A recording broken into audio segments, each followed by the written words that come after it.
मुस्तफाबाद में सबसे ज्यादा वहां पर वोटिंग है। वहां के मतदाताओं में गजब का उत्साह देखने को मिल रहा है। मुस्तफाबाद में 27% तक वोटिंग अब तक हो चुकी है। सीलमपुर की अगर हम बात करें तो लगभग 24.95%, यानी कि जिसे आप कह सकते हैं लगभग 25% तक मतदान वहां पर अब तक हो चुका है।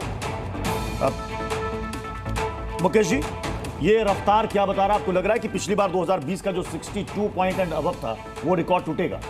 देखिए, अभी तक एक रुझान मिल रहा है कि मतदान थोड़ा कम हो रहा है। अच्छा। और आमतौर पे जब सत्ता परिवर्तन करने की बहुत ललक होती है तो मतदान ज्यादा होता है। मतदान प्रतिशत आमतौर पे, यह यूनिवर्सल नियम नहीं है, लेकिन बेसिक रूल यही कहता है कि जब जनता को सत्ता परिवर्तन करना होता है तो बहुत उत्साहित होती है और वो बड़ी से बड़ी संख्या में वोटिंग करती है। वोटिंग परसेंटेज बढ़ने का आमतौर पे मतलब होता है सत्ता परिवर्तन। लेकिन कई बार ये बात गलत भी हुई, गलत भी होती है निश्चित। वो मैंने पहले ही कहा कि इसमें राइडर है, कोई यूनिवर्सल नियम नहीं है। दिल्ली की जिस तरह की पहचान है इसमें ये अनोखा, यहां पे तो सारे फार्मूले फेल हो जाते हैं। आप देखिए इस चुनाव में क्या हो रहा है। हम लोग लगातार बात कर रहे हैं, 13% आबादी है सिर्फ मुसलमानों की। ऐसा नहीं है कि बहुत 20% 25% नहीं है, 13% है। इसी तरह से आप और जो पहचाने हैं, दलित, आदिवासी यहां बहुत कम है। दलितों की हो, ओबीसी की हो, बनियों की हो, पंजाबी की हो, तो सुरक्षित है। मतलब 12 सीटें दिल्ली की 70 में से वो तो सुरक्षित सीट है यहां पर।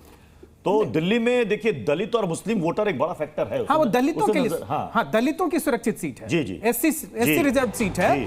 वो देख रहे हैं कि वो भी लगातार आम आदमी पार्टी को जा रही है। ये देखिए बड़ी खबर ये है कि दिल्ली में जो वोटिंग की रफ्तार है वो मुस्लिम बहुल इलाकों में अच्छी खासी वहां पर देखने को मिल रही है। बाबरपुर में सबसे ज्यादा मतदान वहां पर अब तक हो चुका है। 30% का आंकड़ा पार हो चुका है 11 बजे तक। बाबरपुर में लगभग 31.30% तक वोटिंग वहां पर हो चुकी है। मुस्तफाबाद में 27% वोटिंग हो चुकी है। दिल्ली में 11 बजे तक ओवरऑल अगर हम देखें तो लगभग 20% तक वोटिंग हो चुकी है। लेकिन जो मुस्लिम बहुल इलाके हैं, जहां की सीटें हैं, खास तौर पर बाबरपुर की सीट, यहां पर 31.30% तक वोटिंग हो चुकी है। राकेश जी, पिछली बार मटिया महल में 70% एंड अबव उस सीट पर वहां वोटिंग हुई थी और इस बार भी वोटिंग। ये ट्रेंड क्या बता रहा है? ये तो बहुत अच्छी बात है कि वहां के मतदाताओं का उत्साह पहले की तुलना में जरा भी कम नहीं हुआ। देखिए, आम आदमी पार्टी के पक्ष में माहौल बनाने का काम तो ये मतदाता वर्ग कर ही रहा है, इसमें दो राय नहीं है। लेकिन इस बार AIMI भी उतरी हुई है, कांग्रेस भी कोशिश कर रही है कि हम भी लड़ाई के मैदान में हैं। तो सबके अपने अपने नेताओं की जो वोट है उनको निकालने की होड़ है। ये भी एक बड़ा कारण होता है जब पॉलिटिकल प्रोसेस मतदाताओं को अधिक से अधिक संख्या में मतदान करने के लिए बूथ तक ले जाता है। व्यवस्था भी यहाँ चुनाव आयोग ने की है, गाड़ियाँ लगी हैं, लोगों ने निःशुल्क में टोटो लगाया हुआ है, रिक्शे लगे हैं कि लोगों को मतदान बूथ तक ले जाएं। ये एक बात है। दूसरी बात ये है कि अमूमन पूरे दिल्ली में ही रुझान है अधिक से अधिक मतदान का। ऐसा नहीं है कि मैंने देखा था साउथ दिल्ली से भी जो वोटिंग रुझान आ रहे हैं वो भी अच्छे आ रहे हैं। हालांकि मुस्लिम बहुल इलाकों में थोड़ा ज़्यादा मत प्रतिशत हमेशा ही रहता है।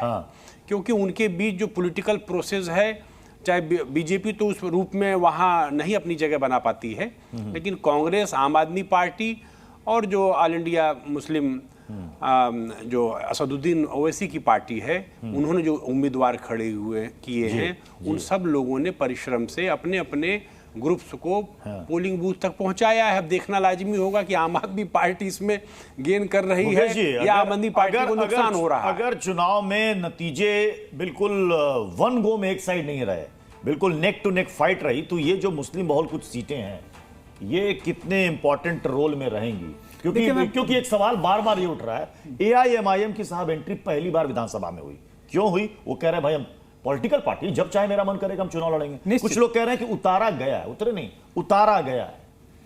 नहीं, ठीक है, देखिए अधिकार है उनका। ये बात जरूर है कि उसके आने से बीजेपी को फायदा होता है, लेकिन बीजेपी उतारेगी और ये सब ठीक है, कॉन्स्पिरेशन थ्योरी चलती रहती है। मेरा ये कहना है, मैंने पहले भी लगातार बीच बीच में हम बड़ी खबर भी लेते रहेंगे। इस वक्त बड़ी खबर यार ये दिल्ली में मतदान के बीच बड़ी खबर ये है कि यहाँ साउथ दिल्ली से कुछ फर्जी वोटर पकड़े गए। ये देखिए, दक्षिणी दिल्ली से कुछ फर्जी वोटर वहां पर पकड़े गए हैं, जो कि वहां पर फर्जी वोट करने के लिए यहां पर आए थे, लेकिन उन्हें पकड़ लिया गया।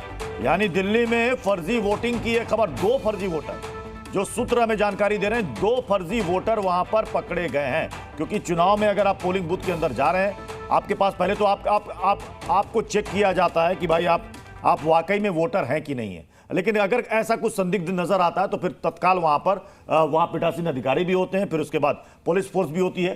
तो ये मुकेश जी जो हम चर्चा कर रहे थे उसी को हम कंटिन्यू करेंगे, लेकिन साथ में इस चीज को भी जोड़ेंगे। शुरुआत में पहले कहा गया सौरभ भारद्वाज की तरफ से ईवीएम अंधेरे में, फर्जी वोटर पकड़े गए, कांग्रेस के उम्मीदवार ने कहा कि हमारा टेबल ओबल यहां से हटा दिया गया। कहीं ऐसा तो नहीं कि पहले से एक माहौल बनाने की कोशिश की जा रही है, अगर हार होता है तो सबका ठीकरा ईवीएम की तरफ, चुनाव आयोग की तरफ?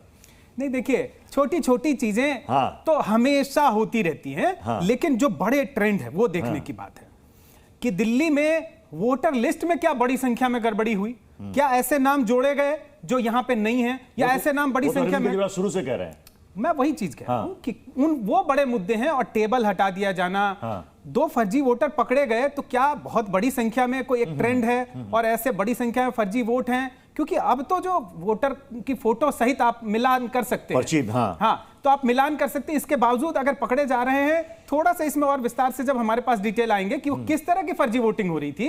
क्या ये भी आरोप लगे थे ना कि जो लोग यहाँ पे हैं ही नहीं उनके वोट बना लिए गए हैं, या फिर कुछ लोगों को पैसे देके बोल दिया गया है कि स्याही लगा दी गई कि तुम जाना मत। खासतौर से कल भी मुस्लिम इलाकों में कहा गया कि एक पार्टी ने पैसे बांटे और कहा कि तुम्हारे पे स्याही लगा दिया है और अब कल तुम्हें वोट देने जाने की जरूरत नहीं है। तो क्या उनकी जगह पे कोई ऐसे पार्टी के वर्कर जा रहे थे? ये फर्जी वोटर कौन है? अगर ये थोड़ी डिटेल आते हैं तो और स्पष्ट होगा। लेकिन मैं एक बात फिर से ध्यान दिलाना चाहता हूं, हम लोग लगातार कह रहे हैं मुस्लिम बहुल, दिल्ली में एक भी सीट मुस्लिम बहुल नहीं है, सिर्फ 5 सीटें हैं जिनमें 25% से ज्यादा मुस्लिम आबादी है, एक भी सीट मुस्लिम बहुल नहीं है। अभी हम लोग जिस सीट की बात कर रहे थे बाबरपुर, 35% है। और क्या होता है, जहां पे मुस्लिम 20-25% से भी थोड़े ज्यादा होते हैं तो वहां पे हिंदू भी ज्यादा वोट करते हैं। तो ऐसा नहीं है कि बाबरपुर में वोटिंग ज्यादा हो रही है तो सिर्फ उसमें मुस्लिम वोट कर रहे होंगे। ऐसे भी उदाहरण मिले हैं कि जहां पे 2-3 उम्मीदवार अगर मुस्लिम हैं तो वहां से बीजेपी ये वोटिंग परसेंटेज का जरा राकेश जी बताइएगा। ये कह रहे हैं कि 20 से 25%, कहीं कहीं 30% से भी ज्यादा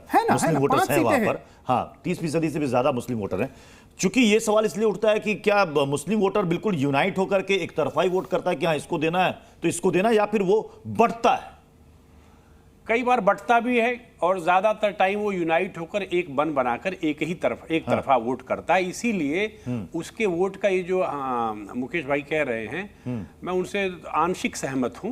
पर बात ऐसी है कि मुस्लिम मतदाता बहुमत में है या नहीं, ये सवाल नहीं है। उसके जो मतदान का रुझान है वो हमेशा एकजुट रहता है और बीजेपी के खिलाफ रहता आया है। हालांकि बीजेपी ने भी जो मुस्लिम इलाकों में जो विकास, भेदभाव तो नहीं किया मोदी सरकार ने किसी के साथ, तो उसमें से मुस्लिम महिलाएं भी और बड़ी तादाद में मुस्लिम मतदान का प्रतिशत हो न हो, लेकिन वो कहते तो हैं कि भाई हम अब सरकार बदलेंगे।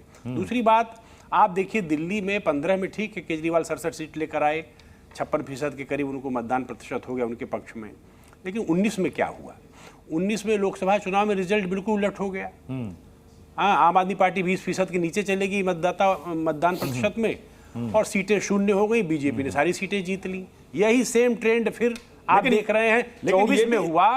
और दिल्ली का जो मतदाता है पूरा का पूरा एक पलड़े से दूसरे पलड़े में यहाँ पर देखिए ये बात में चला जाता है। ये बड़ी दिलचस्प बात है कि एक तरफ आप ये कह रहे हैं कि मुस्लिम वोटर्स के बारे में ये कहा जाता है कि ज्यादातर वो यूनाइट होकर के एक तरफा वोट करते हैं। ठीक है, अब आप लोकसभा इलेक्शन को देख लीजिए, आप पिछले 2-3 इलेक्शन को उठा के देख लीजिए, दिल्ली की सभी सीटों पर बीजेपी, वही मतदाता, वही वोटर्स, सिर्फ चुनाव अलग, एक असेंबली इलेक्शन, एक लोकसभा इलेक्शन।